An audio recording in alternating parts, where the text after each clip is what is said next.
भारत में स्वर्णरेखा नदी, जो झारखंड, पश्चिम बंगाल और ओडिशा राज्यों से होकर बहती है, अपनी रेत में पाए जाने वाले सोने के छोटे छोटे कणों के लिए जानी जाती है। यह एक अनोखी भौगोलिक घटना है जिसने सदियों से लोगों को आकर्षित किया है। वैज्ञानिकों का मानना है कि इस क्षेत्र की चट्टानों में सोने के अंश मौजूद हैं। नदी के बहाव के साथ इन चट्टानों का क्षरण होता है और सोने के सूक्ष्म कण रेत में मिल जाते हैं। नदी का मार्ग विभिन्न प्रकार की चट्टानों से होकर गुजरता है, जिनमें से कुछ सोने के लिए समृद्ध हो सकती हैं। स्थानीय आदिवासी समुदाय पीढ़ियों से इस नदी की रेत से सोना इकट्ठा कर रहे हैं। यह उनके जीवन का एक महत्वपूर्ण हिस्सा है और उनकी संस्कृति में गहराई से जुड़ा हुआ है।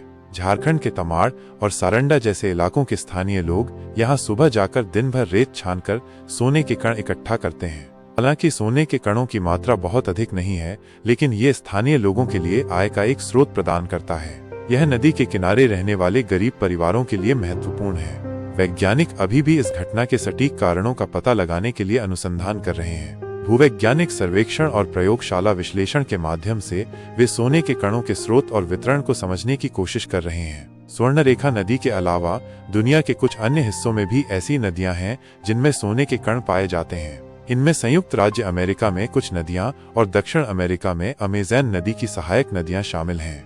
स्वर्णरेखा नदी भारत की एक अनमोल धरोहर है। यह न केवल प्राकृतिक सुंदरता का प्रतीक है, बल्कि ये स्थानीय समुदायों की संस्कृति और अर्थव्यवस्था में भी महत्वपूर्ण भूमिका निभाती है।